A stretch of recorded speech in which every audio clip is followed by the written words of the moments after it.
Hey, I'm Steve Mignonti here with Ralph Hugin from RMD Garage with something very cool, the Urban Madness Bronco. Tell me about it. Yeah, you know what, Steve? This is one of the Broncos that we first built.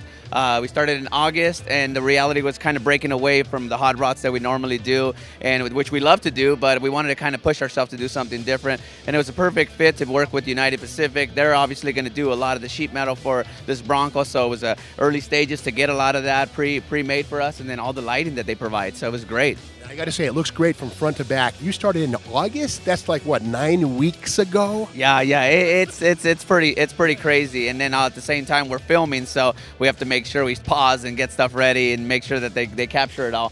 But again, we have a great team at the garage, and we're able to put this together. And at the same time, we built a '62 Lincoln that's outside. So yeah. I have to ask, what did you start with? Was it a nice clean Bronco, or what was the raw material? What are the bones under this thing? Well, we thought we started with the nice clean Bronco until we stripped it and then realized that the whole front support was completely rotted out. So that's where United Pacific came in and was able to kind of really lend a hand and get us all that sheet metal. So the reality is we kind of started from scratch when you really think about it. And then I'm the kind of guy that I don't like to build anything half-assed. So for me, it was really important. Once we took it off the frame, let's do every little nut and bolt. So.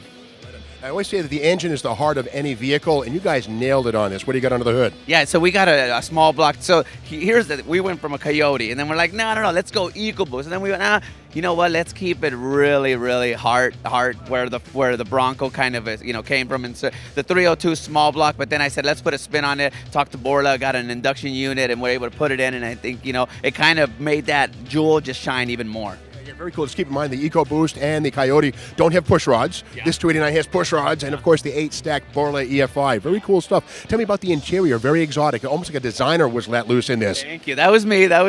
And the reality was, it's where glam meets kind of the urban feel, right? It's where you would if you saw this next to a G-Wagon, you're gonna pick this.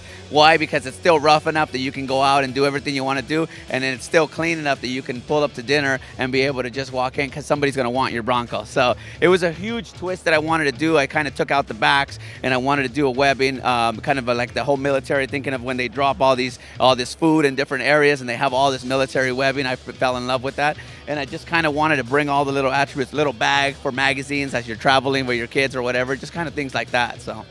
How can our viewers learn more about RMD Garage? Yeah, they can actually go to our Instagram. They can go to our Instagram at RMD Life. That's myself, or you can go to rmdsgarage.com and Facebook, Instagram, RMD's Garage, and you can see all the stuff that we've done and some of our current projects as well as some of our older projects.